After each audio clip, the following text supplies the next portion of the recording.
आदाब नाजरीन, मैं रियाज मलिक आप सभी का इस्तकबाल करता हूं और लेकर हाजिर हूं हमारी खुसूसी पेशकश यंग आइकन।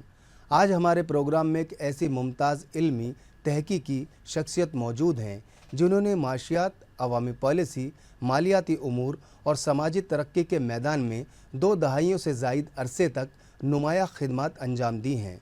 उन्होंने जवाहरलाल नेहरू यूनिवर्सिटी से माशियात में PhD हासिल की है। आप इस वक्त institute of policy studies and advocacy के एग्जीक्यूटिव डायरेक्टर भी हैं। आइए इस्तकबाल करते हैं जावेद अहमद साहब का। जावेद साहब, हमारे शो यंग आइकन में आपका इस्तकबाल है। तो बहुत बहुत शुक्रिया। अच्छा जावेद साहब, आपका सफ़र तो बहुत तवील है, आपका प्रोफाइल भी बहुत बड़ा है, लेकिन सबसे पहले हमारे नाजरीन जानना चाहेंगे कि आपकी जो इब्तदाई ज़िंदगी कहाँ गुजरी, इब्तदाई तालीम कहाँ से हुई और ये सफ़र यहाँ से बचपन से यहाँ तक कैसे पहुँचा? नाजरीन, मेरा नाम जावेद आलम ख़ान है और मेरा ताल्लुक़ उत्तर प्रदेश के एक ज़िले बलरामपुर से है। और बलरामपुर आप ये कह सकते हैं कि नेपाल बॉर्डर में जो हिंदुस्तान का एकदम नॉर्थ का इलाका है वहाँ पे है। और मेरी इब्तदाई तालीम जो है वो बलरामपुर में ही हुई 5वीं क्लास तक। और फिर उसके बाद मकतब में पढ़ने के बाद मेरा दाखिला दारुल उलूम नदवतुल उलमा लखनऊ में हुआ और फिर वहाँ से मैंने आलमियत किया। तो जब मैं दारुल उलूम नदवतुल उलमा में था तो तभी से मेरा एक शौक़ था कि मैं मतलब इंटरनेशनल स्टडीज़ और जो मतलब पॉलिटिक्स और इकोनॉमिक्स है उसको उस पर मैं कुछ काम करूं। तो वहीं से मैंने एक तरह से अपनी समझदारी बनाना शुरू किया जो वहाँ पे मेरी तालीम हुई। और वहाँ पे ख़ास तौर से मैं बहुत सारे न्यूज़ मैगज़ीन, चाहे वो इंटरनेशनल हों और चाहे वो नेशनल हों, जैसे द हिंदू न्यूज़पेपर, उर्दू में दावत अखबार, यहाँ तक कि मैंने जो मतलब अपने शुरुआत अपने पढ़ाई के टाइम में ही, जब मैं आप ये कह सकते हैं कि मैं 10वीं या 12वीं में था, तो मैंने कुछ आर्टिकल्स दावत अखबार के लिए लिखे। फिर वहाँ से मैंने दिल्ली का सफ़र किया और दिल्ली में मैं जामिया मिल्लिया इस्लामिया आया और वहाँ पे मैंने 3 जो है सब्जेक्ट मतलब एक तरह से सेलेक्ट किए, इकोनॉमिक्स और पॉलिटिकल साइंस और हिस्ट्री जी। तो तीनों में ही मैंने इंट्रेंस दिया और तीनों में मतलब मेरा दाखिला एक तरह से इंट्रेंस क्लियर हो गया। फिर मैंने इकोनॉमिक्स को ऑप्ट किया। तो वहाँ जामिया मिल्लिया इस्लामिया से मैंने BA ऑनर्स इकोनॉमिक्स किया। फिर वहाँ से मैंने MA इकोनॉमिक्स किया और साथ में ही मैंने भारतीय विद्या भवन से post graduate diploma in business management भी किया। और फिर वहाँ से मुझे ये लगा कि हमें और आला तालीम के लिए आगे जाना चाहिए।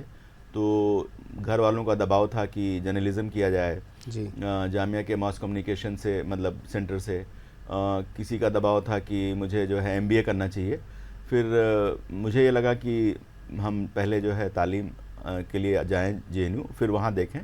तो वहाँ फिर मैंने MPhil में मेरा जो है एक दाखिला हुआ और फिर वहाँ पे मैं कुछ दिन रहा और किसी तरह से मुझे UPSC का मतलब वो हुआ एक शौक़, तो मैंने वहाँ से फिर ऑप्ट आउट किया। और बाद में फिर कुछ टाइम जॉब करने के बाद फिर से मैंने JNU में डायरेक्ट PhD में दाखिला लिया जी। और फिर वहाँ से मैंने अपनी तालीम मुकम्मल की।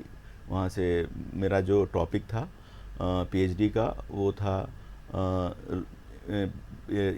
मुस्लिम इश्यूज़ पे ही था, बट पसमादा मुस्लिम्स पे था। और जो मतलब उसका टॉपिक था वो था identity and marginalization, role of state towards development of Pasmanda Muslims in India. तो वहाँ से फिर मतलब जो मेरी तालीम मुकम्मल हुई, लेकिन उससे पहले मैं लगभग 6-7 साल जो है 2 अहम इदारों के साथ मैंने काम किया। पहला जो मेरी ज्वाइनिंग हुई वो इंस्टीट्यूट ऑफ सोशल साइंसेस के साथ हुई और वो JNU के ही पास में है। फिर दूसरा जो इदारा है वो है centre for budget and governance accountability, जहाँ पे मैंने एज ए सीनियर इकोनॉमिस्ट वहाँ पे काम किया। जी। तो ये एक मुख्तसर सा मेरा तारुफ है। लेकिन चूँकि इकनॉमिक्स की जहाँ तक बात है, माशियात की बात है, तो मेरा शुरू से ही एक मुझे इस सब्जेक्ट से लगाव था कि मुझे जो है इसमें कुछ अच्छी जो है पढ़ाई करनी है। और इसी फील्ड में मुझे टीचिंग और रिसर्च करना है। आपने जैसे अभी हमें हमारे नाज़रीन को बताया जावेद साहब के आपका बैकग्राउंड मदरसे का भी रहा है, जी। तो अक्सर हिंदुस्तानी सियासत में मदरसों पे इल्ज़ाम भी लगते रहे हैं। मदरसे के बच्चे बस वो दीनी तालीम में रह जाते हैं और मुल्क की तरक्की में ना कोई नुमाया रोल अदा करते हैं और ना ही वो मेन स्ट्रीम वाली जो तालीम है उसको हासिल करते हैं। आपकी जो तालीम का सिलसिला है वो कहीं से भी ये नहीं लगता कि आप कोई मदरसे के स्टूडेंट हैं या फिर आप एक दूर दराज किसी गांव से ताल्लुक़ रखते हैं। आपकी सारी तालीम वैसी हुई जैसे शहर के बच्चे की होती है। इस मामले में आप क्या कहना चाहेंगे, मदरसा वर्सेस मॉडर्न एजुकेशन? तो नाजरीन, जैसे मतलब जो रियाज साहब का सवाल है, मुझे ये लगता है कि जो हमारे मदारिस हैं वो काफ़ी हद तक, मतलब जिन मदरसों को मैं जानता हूँ, चाहे वो दारुल उलूम नदवतुल उलमा हो या आज़मगढ़ में जामिअतुल फलाह हो या आप दारुल उलूम देवबंद की बात करें, जामिया सनाबिल की बात करें जी, तो जो मदारिस हैं, जो मेरा मतलब वहाँ पे रहना, वहाँ पे पढ़ाई जो मेरी हुई, तो वहाँ पे हमें इतने मौके मिलते हैं कि हम दूसरे उलूम के बारे में अच्छी जानकारी कर सकें जी, और वो इस लायक बनाते हैं जो भी हमारे वहाँ के बुनियादी तालीम हैं, चाहे वो तफसीर हो, हदीस हो या अरबिक लिटरेचर हो जी, या उर्दू हो। उसके साथ साथ सब्जेक्ट्स इतने पढ़ा दिए जाते हैं कि हमारे अंदर एक स्पार्क आ जाता है। जैसे मैं बात करूँ दारुल उलूम नदवतुल उलमा में, तो वहाँ पे सब्जेक्ट्स था इकोनॉमिक्स का और पॉलिटिकल साइंस का। तो अब उतना मैं नहीं कह सकता हूँ कि एक तरह से वो कोई मतलब प्रॉपर कोर्स में शामिल था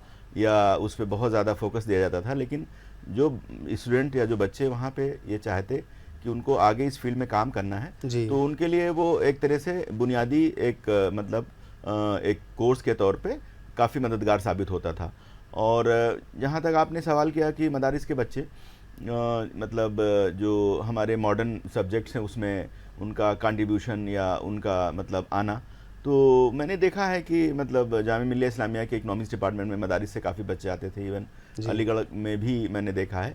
एक चीज़ मैं ये कहूँगा कि चूँकि अगर मदारिस इन उलूम पे थोड़ा और ज़्यादा ध्यान देते तो मुझे लग रहा है कि बच्चे और भी आ सकते थे। ये कुछ कमी तो रही और लेकिन ये है कि अब मौजूदा वक्त में इस तरफ बहुत अच्छे से ध्यान दिया जाने लगा है, बच्चों के वालिदैन की तरफ से भी, बच्चों की तरफ से भी और असातिज़ा और मैनेजमेंट जो है मदरसे का उसकी तरफ से भी। मेरा अब हम आते हैं उस बात की तरफ जिस वजह से आपको हमने ज़हमत दी अपने स्टूडियो में आज।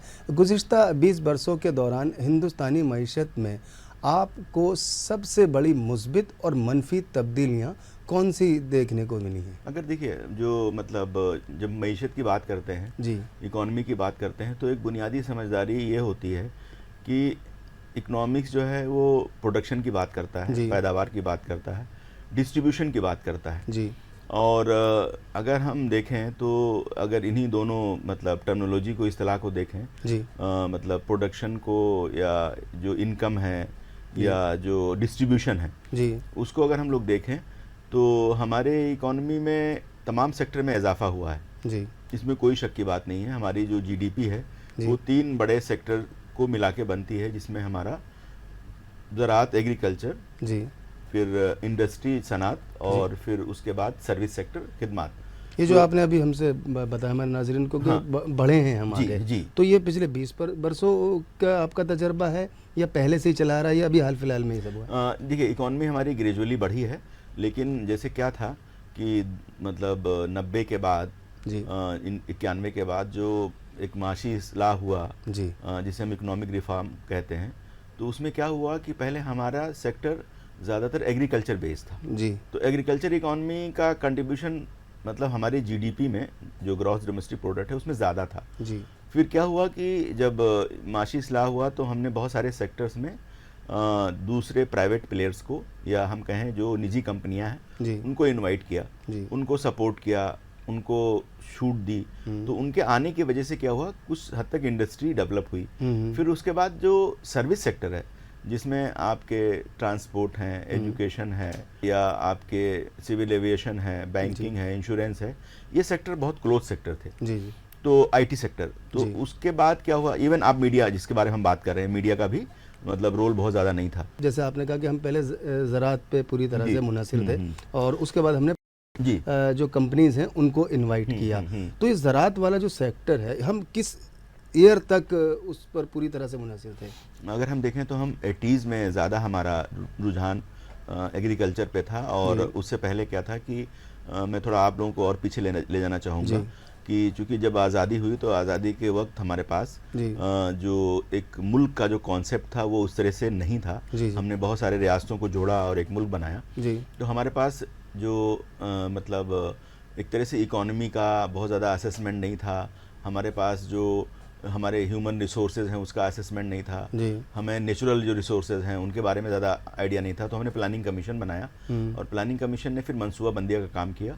5 साल मनसूबाबंदी की शुरुआत की 1951 से, और उसके बाद फिर क्या हुआ कि हमने फिर कोशिश किया कि हम यहाँ पे इंडिया में हैवी इंडस्ट्रीज़ का एक सेटअप बनाएं, और इसी तरह से बहुत सारे पब्लिक सेक्टर अंडरटेकिंग्स बनाए गए। फिर उसके बाद एग्रीकल्चर जो है पे हमने काफ़ी ग्रीन रेवोल्यूशन पे फोकस किया, और ये सिलसिला लगभग हमने 80 तक किया।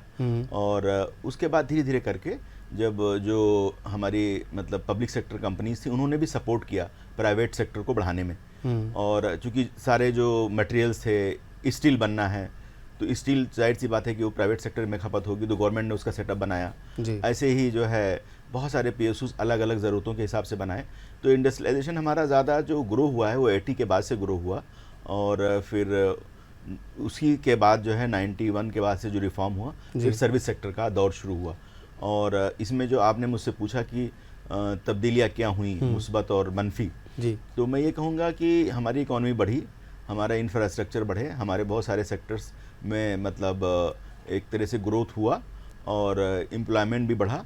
लेकिन साथ साथ क्या हुआ है कि इधर 20-25 सालों में एक तरह से इकोनॉमिक गैर बराबरी भी आई है, एक माशी गैर बराबरी भी आई है, जो उसका नेगेटिव पहलू है। वजह ये है कि जो हमारा टैक्स सिस्टम है वो थोड़ा मतलब कमज़ोर है, कि उसको और मजबूत करना है ताकि जो बहुत सुपर रिच हैं उन पे हम टैक्स अच्छा इम्पोज कर पाएँ। बहुत सारा जो हमारा रेगुलेटरी मैकेनिज़्म है तो उसमें कमज़ोरियाँ हैं, उसकी वजह से जो बड़े कॉरपोरेट्स हैं वो बढ़ते जा रहे हैं, जो छोटे छोटे बिजनेस हैं वो डाउन होते जा रहे हैं। तो उसकी वजह से जो हमने कहा ना कि डिस्ट्रीब्यूशन, अगर इकॉनमी ग्रो कर रही है तो उसका डिस्ट्रीब्यूशन होना चाहिए, उसका जो फल है वो सबको मिलना चाहिए।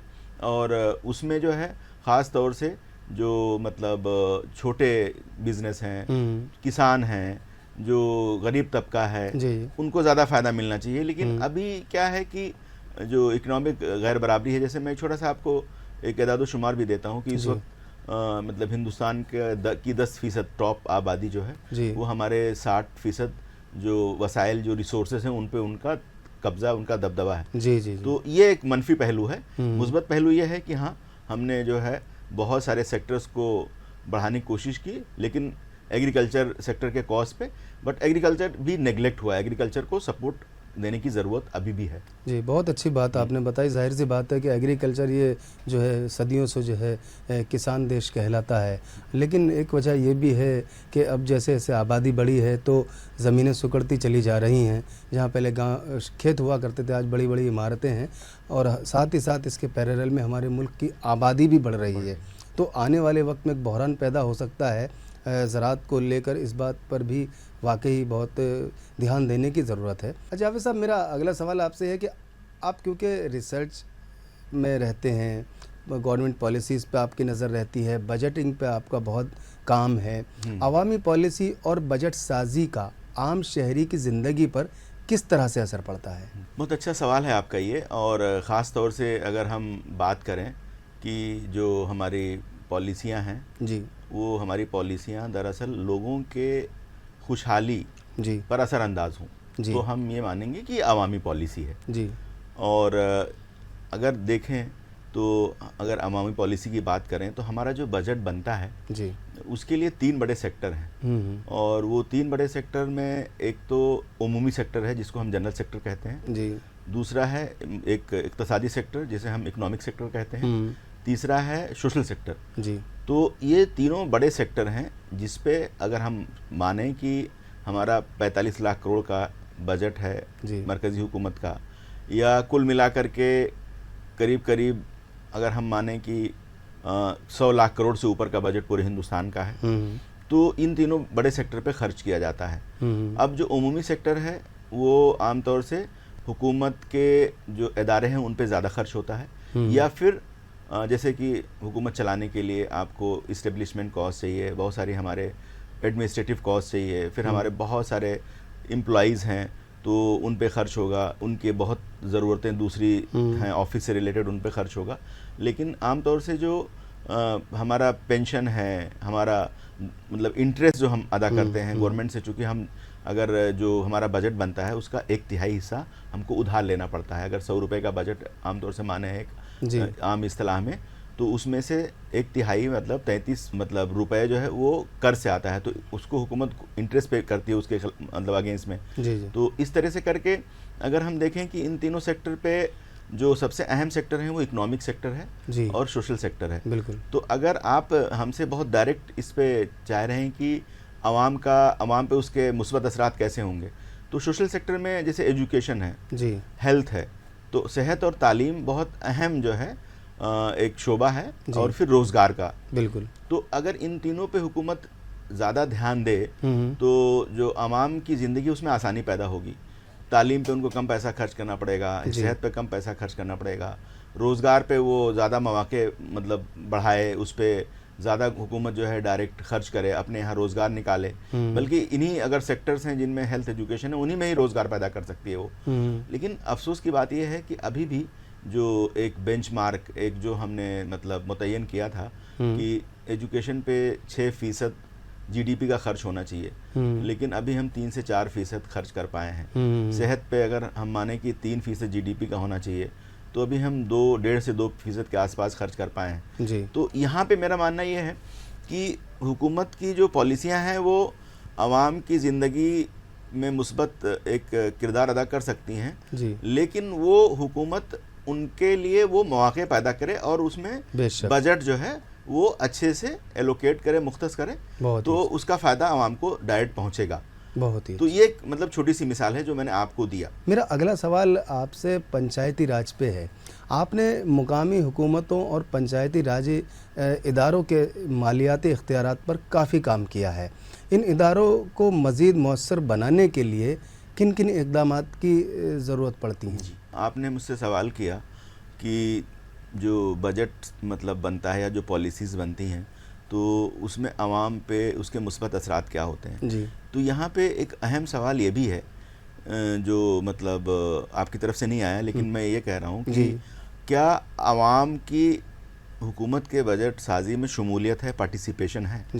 ये बहुत अहम सवाल है। और ये अहम सवाल इसलिए है कि हमारे यहाँ जो गवर्नेंस है या जो हुकूमती सिस्टम है वो 3 मतलब सतह पे है।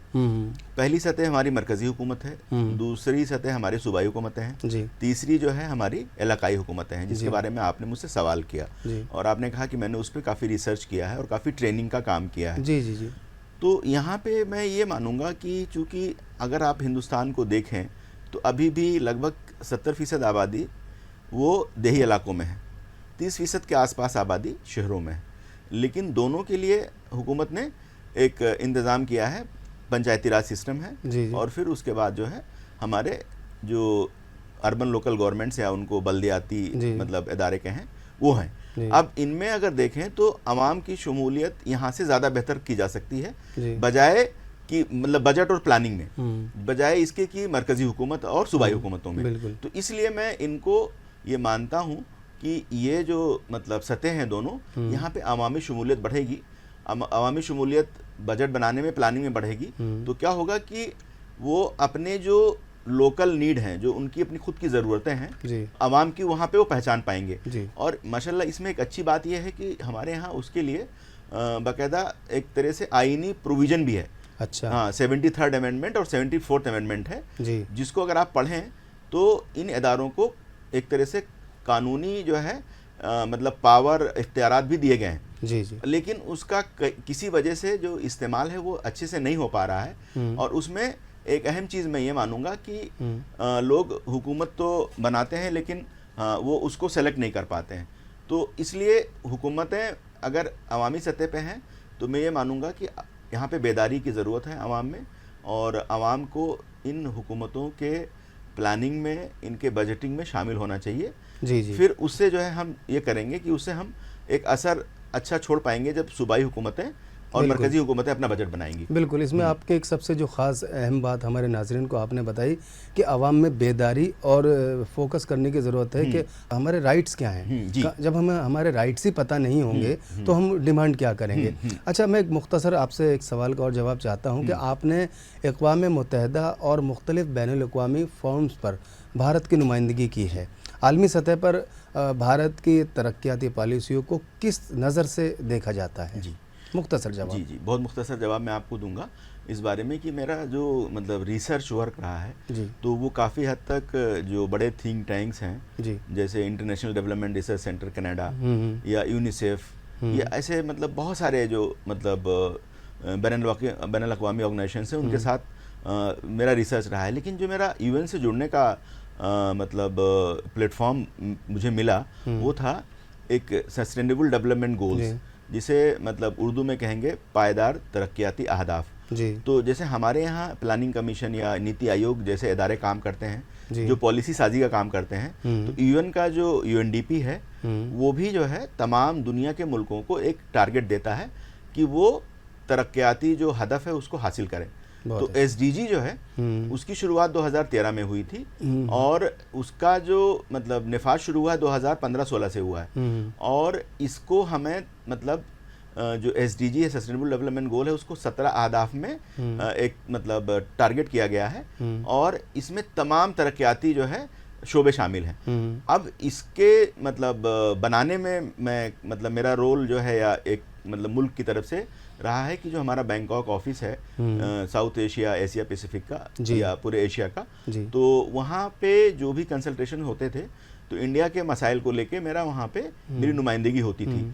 वहाँ पे एक चीज़ ये है कि जो दूसरे ममालिक हैं वहाँ पे जो हिंदुस्तान का मामला है कि यहाँ पे जो सरकारी खर्च है वो बहुत कम है। मतलब सरकारी खर्च जो है वो दूसरे मुल्कों में 40% है कुल जीडीपी का, लेकिन हमारे यहाँ अभी 27-28% है। इसी तरह से हमारे यहाँ जो भी सोशल प्रोटेक्शन स्कीम है, old age pension, window pension या जो माजूरों के लिए पेंशन, वो बहुत ही कम उसमें पैसा दिया जाता है। बिल्कुल। तो एक चीज़ ये है कि हमने वहाँ पे तो शो केस किया कि हमारे यहाँ पॉलिसीज हर तबके के लिए हैं, लेकिन उसमें बजट या नफाज की कमियाँ हैं, जो कि एक तरह से मतलब आलमी सतह पे यहाँ के मतलब नुमाइंदों से जो अक़वाम मुत्तहिदा है इस बात की सिफारिश भी करता है कि आप इनमें जो बजट है और जो मतलब पॉलिसी का नफाज है उसको बहुत बेहतर करिए। जी जी, ये बहुत ही कीमती बात आपने बताई और सबसे बड़ी बात जो आपने कहा कि माजूर, बुज़ुर्ग, विडो, उनके लिए जो बजट होता है वो पेश तो किया जा रहा है कि भाई ये लोग मुस्तहिकीन हैं, लेकिन वो बजट बहुत कम है कि उतना ही है कि शायद वो 15 दिन का ही शायद राशन ले पाएँ, वो बहुत कम बजट है। आखिर में चलते चलते आपसे मैं नौजवान महक़क़ीन और तुलबा जो माशियात और अवामी पॉलिसी के शोबे में कैरियर बनाना चाहते हैं, उन्हें आप क्या मशवरा देना चाहेंगे? तो मैं मतलब एक अहम चीज़ ये आपसे कहना चाहूँगा कि आप ये मत सोचिए कि आप पॉलिसी साजी में जाना चाहते हैं तो आपको इकोनॉमिक्स में पढ़ाई करना ज़रूरी है। जी। इसके लिए अलग अलग कोर्सेज हैं जो कि पॉलिटिकल साइंस के, सोशियोलॉजी के, उर्दू के, अरबिक के भी तलबा उसमें दाखिला ले सकते हैं। जी। इसलिए कि जिन्होंने भी 12th के लेवल पे पढ़ाई किया है और ये नहीं मतलब मदरसे भी पढ़ें, तब भी कोई ऐसा मसला नहीं है। हमारे यहाँ तमाम बड़ी यूनिवर्सिटीज़ में और अलग अलग इदारों में पब्लिक पॉलिसी के कोर्सेज शुरू हैं और वो मतलब वहाँ पे दाखिला लेना जो है कोई बहुत मुश्किल काम नहीं है। 2 साल के कोर्सेज, 1 साल के कोर्सेज मौजूद हैं। और इसमें सबसे अहम चीज़ ये है कि गवर्नमेंट के यहाँ अब आम तौर से जो अपने एम्प्लॉयमेंट थे वो बहुत कम हो गए हैं, तो ज़्यादातर कंसल्टेंसी फर्म्स वो काम करती हैं इस फील्ड में, रिसर्च ऑर्गेनाइजेशंस काम करते हैं। तो अगर आप ऐसे कोर्सेज मतलब करेंगे तो बहुत सारे जो हमारे प्राइवेट इदारे हैं, इवन गवर्नमेंट के यहाँ भी बहुत सारी कंसल्टेंसीज डायरेक्ट होती हैं कि जो कि वो ऐसे यंग मतलब स्कॉलर्स को और इस तरह के जो है नौजवानों को इंटर्नशिप या फुल जॉब के लिए रखते हैं। तो जो पब्लिक पॉलिसी के बारे में मेरा सिर्फ ये आपसे मशवरा ये है कि ये दरअसल जो गवर्नमेंट के अलग अलग जो मतलब हमारे डिपार्टमेंट्स हैं, जो हमारी मिनिस्ट्रीज़ हैं और जो अलग अलग सेक्शन ऑफ द पॉपुलेशन है, जैसे मान लिया चिल्ड्रेन है तो उसके लिए चाइल्ड पॉलिसी होगी, आपके लिए पॉपुलेशन पॉलिसी पढ़ें, फिर आप जो है जो इंडस्ट्रियल पॉलिसी है वो पढ़ें, आप जो है माइनॉरिटीज़ के लिए क्या है, दलितों के लिए क्या है, उसकी पॉलिसीज़ हमारे यहाँ मौजूद हैं, उसके जी, बजट्स जी। मौजूद हैं। जी जी तो ये ऐसी कोई रॉकेट साइंस नहीं है बिल्कुल। कि जिसमें आपको बहुत टेक्निकल होना है या आपको बहुत ज़्यादा मैथ्स आने की ज़रूरत है। जी जी जी इसमें दरअसल क्या है कि मैं बुनियादी तौर से ये कहूँगा आपसे कि गवर्नमेंट के पॉलिसीज़ हैं, उनके प्रोग्राम्स के गाइडलाइंस हैं, उनका बजट है, उनके बजट के अखराजात हैं, वो जो है कैसे मॉनिटर किए जा रहे हैं, कैसे इम्प्लीमेंट किए जा रहे हैं, कैसे उनके इम्पैक्ट आवाम पे आ रहे हैं। तो हमको इन्हीं सारे जो है अलग अलग जो हमारे मतलब पॉइंट्स हैं उसी पे हमें स्टडी कराई जाती है पब्लिक पॉलिसी में। बहुत ही अच्छा। तो इसमें अगर आप इंटरेस्ट रखते हैं तो उसमें दो फ़ायदा है। एक तो ये कि आप करियर साजी कर सकते हैं, जी जी दूसरा ये है कि मुल्क किस तरफ जा रहा है, जी क्योंकि हम एक यहाँ के सबसे पहले शहरी हैं जी बिल्कुल और कोई भी डेमोक्रेसी है वो ये कहता है कि हर शहरी जो है वो एक मजबूत शहरी बने। बिल्कुल तो हम हर तरह से चाहे जॉब करें ना करें, लेकिन हम गवर्नमेंट को जवाबदेह बना सकते हैं कि गवर्नमेंट हमसे टैक्स लेती है तो हमें गवर्नमेंट क्या सर्विसेज प्रोवाइड करती है, उसके लिए भी हमें पब्लिक पॉलिसी और जो गवर्नमेंट बजट से उसको जानना ज़रूरी है। बिल्कुल तो मैं दोनों तरीके से मतलब मशवरा दूंगा कि एक तो आप करियर भी ऑप्ट कर सकते हैं, लेकिन दूसरा आप एक बहुत ही जिम्मेदार शहरी, बहुत ही जागरूक और अवेयर शहरी, बेदार शहरी भी बन सकते हैं। बहुत ही अच्छी बात। हमारे नाजरीन को आपने आखिर में चलते चलते उन लोगों को मशवरा दिया जो इस फील्ड में कैरियर बनाना चाहते हैं या फिर कहीं ना कहीं इस तशवीश में है कि क्या हम इस रास्ते को इख्तियार कर पाएंगे,